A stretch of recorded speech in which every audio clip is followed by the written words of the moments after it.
menciptakan suatu kata yang kadang-kadang nantinya jadi kamus, masuk ke dalam kamus bahasa Indonesia juga. Jadi begitu apa ya, puisi itu begitu banyak dasarnya. Seperti Mas Halim tadi ngomong bahwa puisi itu, tanpa puisi itu apa tadi?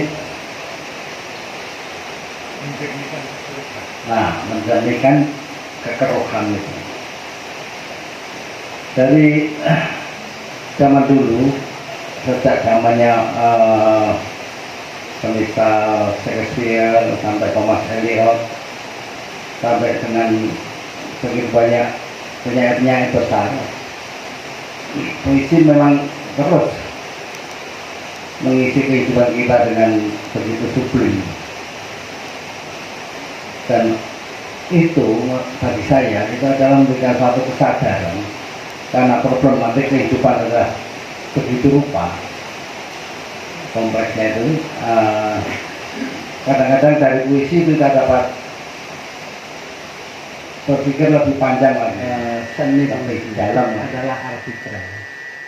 Seperti di dalam seni rupa ada seni terap, ada seni murni, juga di dalam sastra ada tulisan yang untuk terapan yang seperti dipakai oleh para jurnalis maupun apa namanya, orang-orang yang ahli-ahli promosi itu. Nah, itu tulisan yang diterapkan untuk supaya dimengerti gitu. Tapi di dalam seni puisi itu sama sekali arbitrer. Memang ada sintaks yang mesti dituruti, tetapi apanya itu persis seperti yang Timur katakan tadi. Jadi nggak ada patokannya, nggak ada. Jadi seni adalah tanpa patokan, tapi patokan itu sendiri, tanpa patokanan itu sendiri adalah pengalaman. Seperti yang dijelaskan oleh Mas Timur itu sendiri. Mengenai patokan yang kemudian menyebut diri sebagai kritikus, yang menyebut diri sebagai akademisi. Nah itu. Nah maka kemudian acara macam kayak gini kijane sing untung ora penyanyi deh. Sing untung iki wong sing duwe sekolahan lho Pak Timur. Jurusan sastra di hampir semua perguruan tinggi negeri di Indonesia itu ada jurusan sastra. Nah, isih ana penyair, isih ana dosen sastra, isih iso ngentekake duit APBN gitu loh. Coba ora ana sastrawan, ora ana penyair, ora ana meneh dosen sastra. Kehilangan pekerjaan mereka. Sementara kita tahu nggak ono negara urus karo penyair. Ora ono duit saka APBN tinggal proyek penulisan puisi. Nah jadi aneh gitu loh. Nah saya melihat, saya mengikuti mereka dan terseret, tapi terseret yang saya nikmati. Karena apa? Saya melihat ini eksperimentasi di tengah lain orang, banyak orang penyair itu oke banget Pak Kaban. Oke. Nah 2000-3000 ki ono sing ngoyo banget gawe satu jari baru katanya. Puisi esai. Terus di pengarep-arep untuk Nobel misalnya. Dan ngetoknya duit oke. Ya, koncone awake dhewe ya ono sing tertarik nulis puisi esai, sak puisi Mang Yuto itu ya ono. Tapi apakah itu kemudian punya nilai kontributif? Ya ono. Artinya menyadarkan bahwa puisi ini Kanto jauh lebih bagus dari punya DCA misalnya gitu loh. Nah, eksperimentasinya apa? Lewat bacaan puisi, teman-teman ini menyadarkan kehidupan mesti berjalan terus ketika corona muncul. Kok kita dipaksa gitu ya oleh satu regulasi penanganan pandemi yang non sewu awur-awuran, lalu kemudian kita dipaksa takluk dan mengikuti protokol mereka. Apakah kemudian itu suatu langkah pemboyaan? Para penyair ini lantas kemudian nggak peduli dengan kesehatan. Loh, isono aku tekan dindiki udah sehat. Artinya tetap kehati-hatian itu loh, numpak sepeda motor kuwi kudu hati-hati kok, aku kudu ngadepi corona tok gitu. Artinya satu kesadaran untuk tetap hidup dan berbuat sesuatu. Saya melihat ada fungsi-fungsi yang selain fungsi estetik di dalam penulisan puisi. Dan puisi, Mas Nafi, bukan sekadar kemudian soal tulis menulis.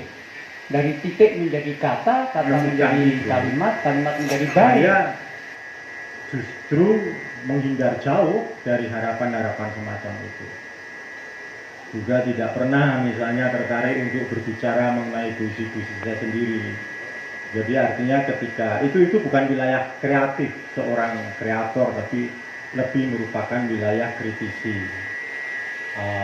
penggolongan-penggolongan terhadap sastra. Jadi yang ingin saya katakan adalah ketika siapa termasuk panjenengan tadi yang bertanya pada kami ingin melahirkan sesuatu itu menurutmu bermakna, ya ditempuh saja.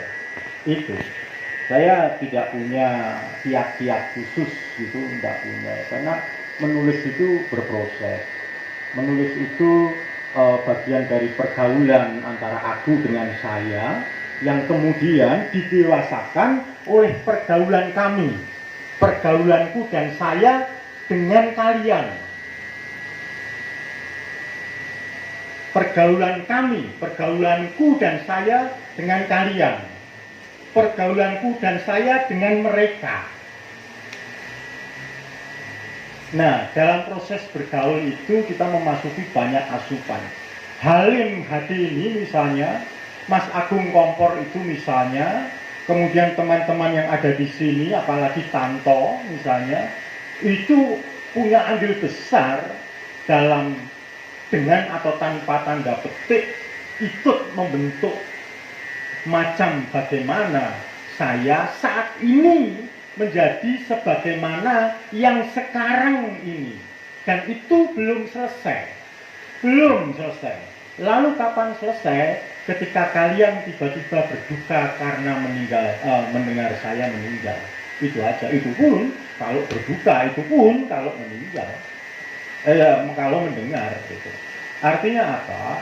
Sekali lagi saya hanya percaya pada proses, percaya pada menulis.